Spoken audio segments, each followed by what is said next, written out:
और भारत के जो वीर सपूत थे जिन्होंने हंसते हंसते अपने प्राणों को न्यौछावर किया भारत धरा के लिए, भारत भूमि के लिए, भारत माँ के लिए, उनको हम नमन करते हुए आगे मैं आमंत्रित करना चाहता हूँ अगले जो हमारे कवि हैं प्रशांत अग्रवाल जी। बहुत बहुत नमस्कार। जनतंत्र टीवी के सभी श्रोताओं को प्रणाम करता हूँ। आप सबको 70वें गणतंत्र दिवस की बहुत बधाई देता हूँ। आइए निवेदन करता हूँ 4 पंक्तियाँ। हमारे संविधान का क्या गौरव है सर, हमारे संविधान की क्या क्षमता है। हिंदुस्तान में संविधान के अंतर्गत बड़े बड़े मसलों पर सुनवाई हुई, बड़े बड़े विवाद सुलझाए गए। पिछले दिनों जन्मभूमि का हमने विवाद सुलझता हुआ देखा। संविधान से सबको क्या मिलता है, मैं निवेदन करता हूँ ये हिंदुस्तान में हो सकता है और कहीं नहीं हो सकता कि बरसता नूर अपनों पर तो दूजे भी नहाते हैं। हमारे संविधान की सुंदरता क्या है कि बरसता नूर अपनों पर तो दूजे भी नहाते हैं। यहाँ दामन किसी भी शख्स का सूखा नहीं रहता, यहाँ दामन किसी भी शख्स का सूखा नहीं रहता और सभी का ध्यान रखती है। ये भारत माँ की खूबी है, यहाँ अपना पराया कोई भी भूखा नहीं रहता, यहाँ अपना पराया कोई भी भूखा नहीं रहता। और मुझे सर निवेदन मैं ये करना चाहता हूँ, पंत जी ने कहा देश के हालात क्या चल रहे हैं उन पर कुछ बोलिएगा। जब इतना खूबसूरत संविधान है तब यहाँ कुछ लोग ये कह देते हैं कि इस देश ने उनको कुछ नहीं दिया। मुझे बड़ा दुख होता है, मैं जिस कुनबे से आता हूँ, कवि कुनबे से आता हूँ, एक बड़े शायर राणा साहब ने कह दिया कि इस देश ने मुसलमानों को कुछ नहीं दिया।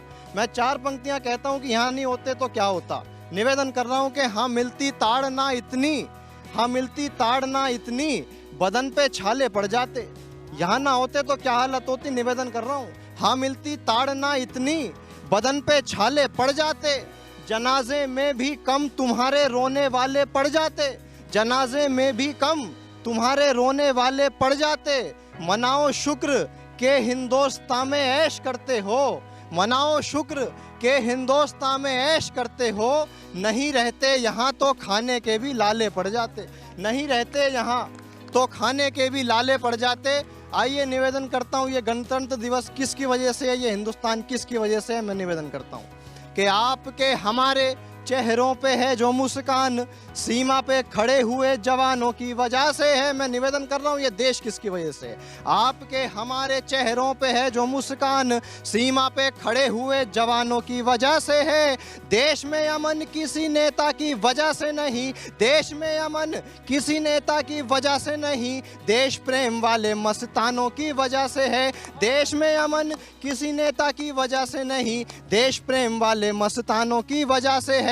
खुला आसमान और पूरी अपनी ये धरा, खुला आसमान और पूरी अपनी ये धरा, आज़ादी के उन परवानों की वजह से है और डरपोक शांति वाले दूतों की वजह से नहीं। आज ये है देश बलिदानों की वजह से है, डरपोक शांति वाले दूतों की वजह से नहीं, आज ये है देश बलिदानों की वजह से है। मैं निवेदन करना चाहता हूँ जब इस देश पे लड़ते हुए कोई आदमी स्वर्गवासी होता है तो वो मरता नहीं है सर, वो शहीद होता है। उसकी कीमत क्या होती है, उसका स्थान क्या होता है। मैं निवेदन करता हूँ कि जिस भी शहर का शहीद कोई सैनिक हो, जिस भी शहर का शहीद कोई सैनिक हो, मशहूर साथ में वो शहर हो जाता है।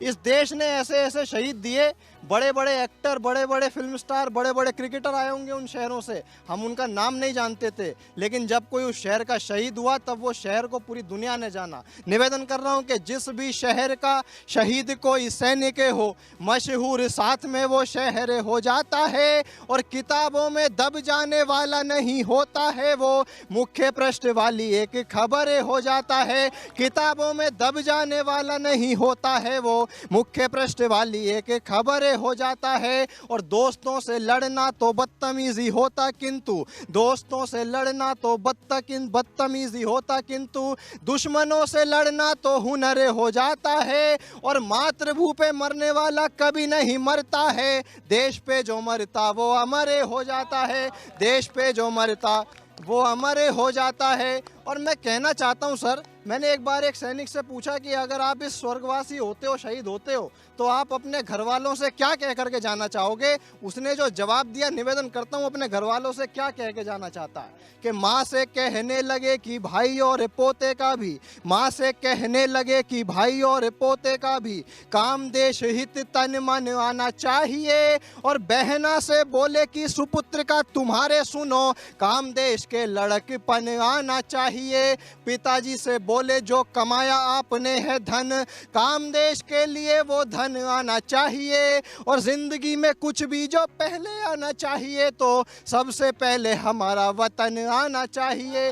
ज़िंदगी में कुछ भी जो पहले आना चाहिए तो सबसे पहले हमारा वतन आना चाहिए। आइए अंतिम 4 पंक्तियां अपने अभिमान की आपको देना चाहता हूं। पिछले 4-6 वर्षों में जो एक स्वाभिमान, जो एक घमंड, जो एक गर्व हिंदुस्तानियों में उत्पन्न हुआ है, मैं निवेदन कर रहा हूं, क्या आज हम गर्व करते हैं, निवेदन कर रहा हूं कि पीएम जी जब तक भारत अखंड ना हो, आज से पहले हिंदुस्तान से कोई पंगा लेता था तो हमारी स्थिति क्या होती थी और आज क्या स्थिति है, मैं निवेदन कर रहा हूँ कि पीएम जी जब तक भारत अखंड ना हो तब तक चाहे खाने पीने नहीं जाएंगे।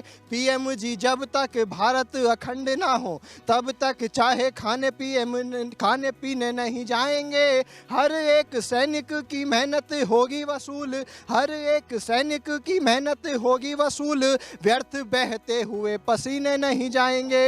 हो चुका बहुत सर काटना तुम्हारा, अब लौट कर बिना सर सीने नहीं जाएंगे, लौट कर बिना सर सीने नहीं जाएंगे। और एक भी धमाका यदि तुमने किया तो अब कितने धमाके होंगे गिने नहीं जाएंगे। एक भी धमाका यदि तुमने किया तो अब कितने धमाके होंगे गिने नहीं जाएंगे। बहुत बहुत शुक्रिया आप सबका, बहुत बहुत धन्यवाद। जोरदार स्वागत। बहुत प्रशांत अग्रवाल जी, बहुत अच्छा आपने सुनाया। जरूरी नहीं है कि गोलियों से ही हमेशा जवाब दिया जाए, कविताओं के माध्यम से भी आप उसको दुश्मन को जवाब दे सकते हैं, जो कि प्रशांत जी ने बखूबी दिया है। जोरदार तालियां हो जाए प्रशांत जी के लिए।